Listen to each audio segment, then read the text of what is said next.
نہیں جا رہا، تو اب یہ مانگنے والوں کو بھی میں یہ کہہ کے جھڑک دوں کہ ہٹو یہاں سے مانگنے کے لیے، تم لوگوں نے دماغ خراب، نہیں بھائی یہ تو گڑبڑ ہے نا یار، اس کا مطلب ہے یہ تو گڑبڑ ہے۔ اسی کا ایک اور پہلو یہ ہے کہ موٹیویٹ کریں ان لوگوں کو جو بہرحال کام کا کوئی نہ کوئی بہانہ لے کر کھڑے ہیں، کام کا بہانہ، وہ بہانہ ہے، میں کہہ رہا ہوں کہ وہ بہانہ ہے، لیکن ان کو موٹیویٹ کریں۔ ایک شخص پھول لے کے کھڑا ہے، اللہ نے توفیق دی اس سے خرید لیں۔ ایک وہ بچہ آتا ہے بھاگتا ہوا وائپر لے کے گاڑی پہ لگانے کے لیے، نہیں ہٹ جاؤ ہٹ جاؤ ہٹ جاؤ ہٹ جاؤ، تو میں خود بھی اپنے آپ کو نوٹ کرتا ہوں، پھر ریئلائز کیا کہ نہیں یار، کم از کم وہ کوئی کام کر رہا ہے نا، اس نے آ کے آپ کی گاڑی کا شیشہ صاف کر دیا، اس کو 10-20 روپے آپ نے دی، کم از کم۔ کیونکہ جب ہم ایسے لوگوں کو ڈی موٹیویٹ کریں گے، انہیں دور کریں گے، تو نتیجتاً وہ کہے گا یار میں یہ لے کر کھڑا ہوا ہوں اور مجھ سے یہ تو نہیں مجھے مل رہا، تو میرے مقابلے میں وہ آدمی جو کہ صرف ایسے آیا تھا اس کو تو دے دیے انہوں نے 10 روپے اور مجھے جھڑک کے پیچھے کر دیا، تو وہ کہے گا بہتر یہ ہے کہ میں بھی پھر سکون سے ہاتھ پھیلاؤں۔ تو موٹیویٹ کریں، انکریج کریں، حوصلہ افزائی کریں ان لوگوں کی جو کم از کم کسی کام کے بعد نہیں ہے ضرورت اس کتاب کی جو وہ لے کر بیچ رہا ہے، کوئی بات نہیں، مجھے اللہ نے صلاحیت دی ہے، میں 100 روپے کسی کو ویسے بھی دینا چاہتا تھا، اس کو دے دیں اور اس سے وہ کتاب لے لیں، کنگا لے لیں، جو بھی وہ لے کر کھڑا ہوا ہے، تسبیح لے کے وہ تسبیح خرید لیں، وہ کہتا ہے جی 50 روپے کی 100 دے دیں، اس کو لے لیں، اس سے الحمدللہ وہ ان کے انکریج بھی ہوگا اور یہ مدد کا ذریعہ بھی چلے گا انشاءاللہ۔ اس میں ایک اور بات ایڈ کر لیں، پیسے ہم جب دیتے ہیں نا کسی، یہ چھوٹے بچے جو ہوتے ہیں یہ تو سب لے جا کے اپنے جو ان کا ابا ہوتا ہے، ان کا استاد ہوتا ہے، پورا مافیا ہے نا یہ، تو وہ دے دیتے ہیں۔ تو بجائے پیسے دینے کے کوشش کریں جن کو اللہ نے وسعت دی ہے اپنے جیب میں کوئی ٹافی کوئی چاکلیٹ وغیرہ لے کے چلیں، جن کے پاس گاڑیاں ہیں گاڑی میں کوئی ٹوکری رکھ لیں چھوٹی سی، اس میں کچھ پھل رکھ لیں، کیلے رکھ لیں، کوئی اور کوئی پھل رکھ لیں۔ اور جہاں یہ بچے ہوتے ہیں یہ بڑے مظلوم بچے ہیں، بہرحال یہ پوری الگ داستان ہے، اس پر بھی کیا اس وقت موقع نہیں ہے تفصیل میں جانے کا۔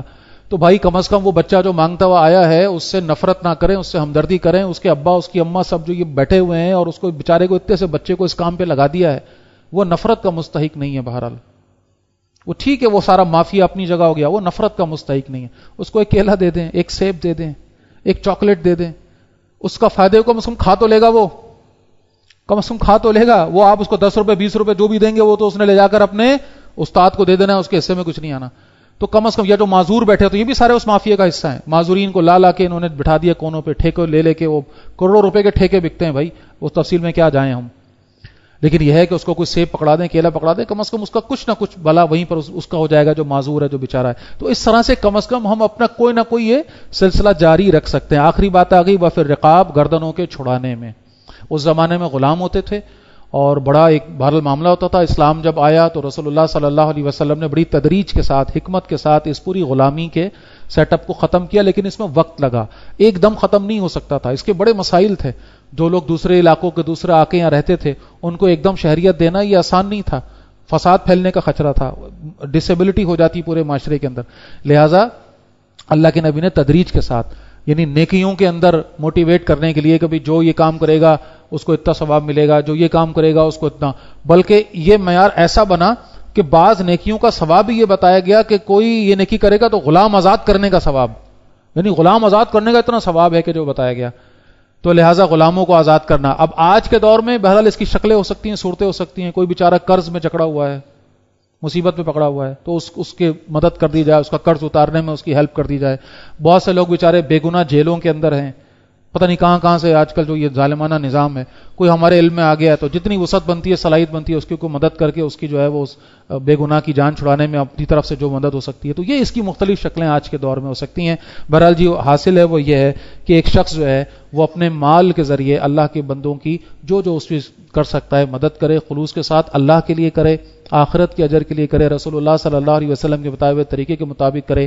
یہ اقدام پہلا قدم ہے نیکی کے میدان میں اترنے کا، نیکی کو اپنے لیے جائز کرنے کا۔ پہلا انسانی ہمدردی، انسان کے ساتھ تعلق، انسان کے ساتھ لگاؤ، انسان کے ساتھ محبت۔ اور شیطان چاہتا ہے کہ انسان سے نفرت کرے۔ اپنا جائزہ ہم لیں کہ ہم انسانوں سے نفرت کرنے والے تو نہیں بن گئے ہیں، ہر کسی سے بیزار، ہر کسی سے نفرت، ہر کسی سے کھچاؤ، یہ شیطان چاہتا ہے۔ ہم کس کی راہ پر جا رہے ہیں؟ اللہ تعالی ہمیں توفیق عطا فرمائے۔ اقول قولی ھذا واستغفر اللہ لی ولکم ولسائر المسلمین والمسلمات۔